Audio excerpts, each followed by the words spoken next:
Bonjour, aujourd'hui je vais vous parler de la méditation en pleine conscience. C'est peut-être quelque chose dont vous avez déjà entendu parler jusqu'à présent.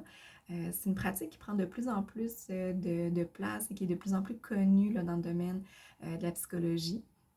Et donc, dans le fond, qu'est-ce que c'est la méditation en pleine conscience? Bien, c'est une stratégie qui peut être utilisée pour se mettre en posture d'observation et prendre du recul vis-à-vis nos expériences internes. Donc, que ce soit nos pensées, nos émotions, nos sensations physiques aussi. Euh, la méditation en pleine conscience va viser à ce que d'abord, on débute là, dans un lieu où est-ce qu'on ne va pas se faire déranger, un lieu qui est quand même très tranquille, qu'on se laisse une période de temps. Donc, on peut commencer par un 5 minutes, des fois un 10 minutes si on a un petit peu plus de temps. Idéalement, un 20 minutes si on a la possibilité de faire de la place pour ce temps-là. Et on peut le faire autant avec une méditation qui est guidée, donc il y en existe quelques-unes sur Internet. Prochainement, je vais ajouter des vidéos dans lesquelles là, je vais faire des pratiques de méditation que vous allez pouvoir suivre. Donc, il y a plusieurs manières dont on peut l'utiliser. Habituellement, c'est plus accessible de commencer avec une balado-diffusion, donc une vidéo qu'on peut suivre, puis on écoute là, la voix de la personne. Puis on suit les consignes qui sont demandées là, pendant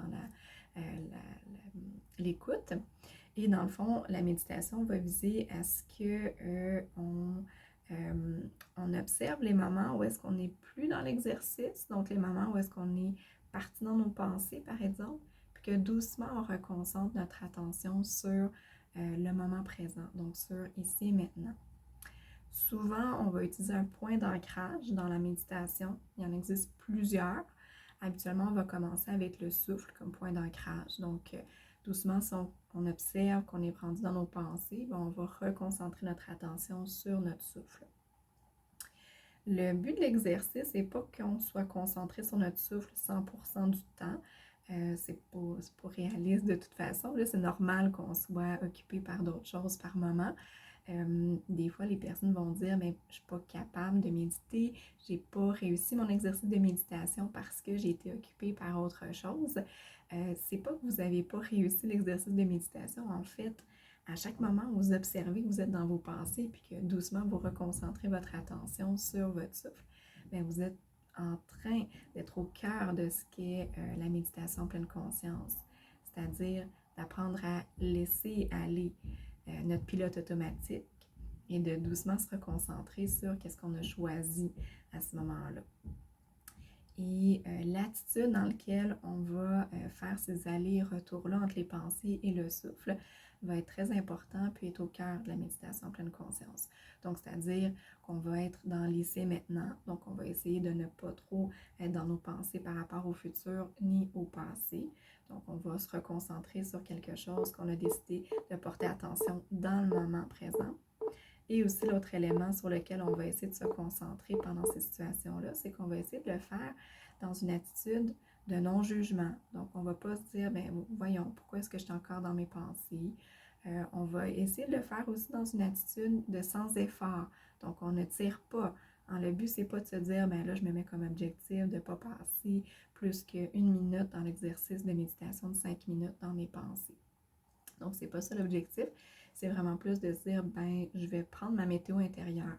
Donc, quand je vais faire mon exercice de méditation, ça va me permettre d'en connaître un petit peu plus sur dans quel état je suis présentement. Donc, ça va nous permettre d'être en posture d'observateur. Donc, un observateur qui est curieux, qui est bienveillant, qui est neutre aussi, donc qui n'est pas dans le jugement.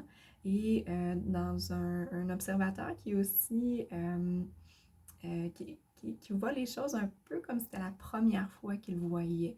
Hein, par exemple, là, quand on porte attention à notre souffle, on peut observer ben, c'est quoi les variations qui se produisent dans notre corps par rapport au souffle. Quand on expire, est-ce qu'on remarque s'il y a peut-être une détente qui est en train de s'installer à l'intérieur de notre corps? Est-ce qu'on remarque si, quand on inspire, peut-être qu'on se sent un petit peu congestionné? Donc, est-ce qu'il y a des sensations physiques qu'on n'avait peut-être pas nécessairement remarquées?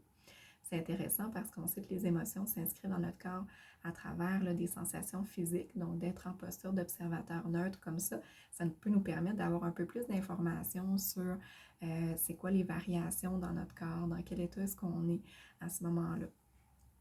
Et bien que ce ne soit pas l'objectif de la méditation, des fois, ça peut effectivement produire une détente, de se concentrer sur moins d'éléments à la fois.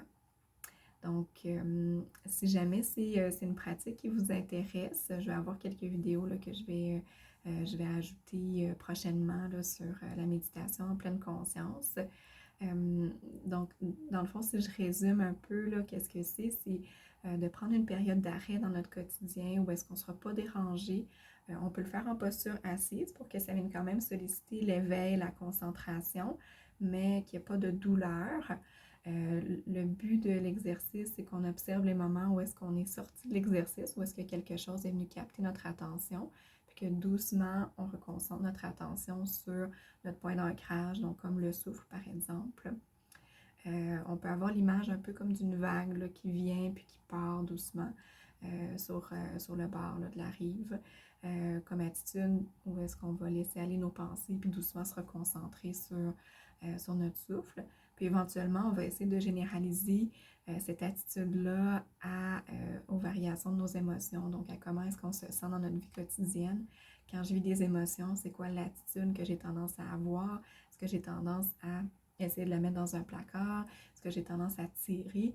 Ou est-ce qu'au contraire, je vais plus avoir une attitude de curiosité, puis je vais essayer de comprendre pour quelle raison cette émotion-là a fait surface, puis qu'est-ce qu'elle est en train d'essayer de m'exprimer pour que je puisse par la suite savoir c'est quoi mon besoin qui est sous-jacent à mon émotion, puis que je puisse agir dans une manière là, à m'accompagner puis à composer avec l'émotion du moment.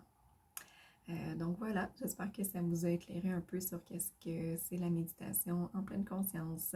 Je vous souhaite de passer une bonne journée.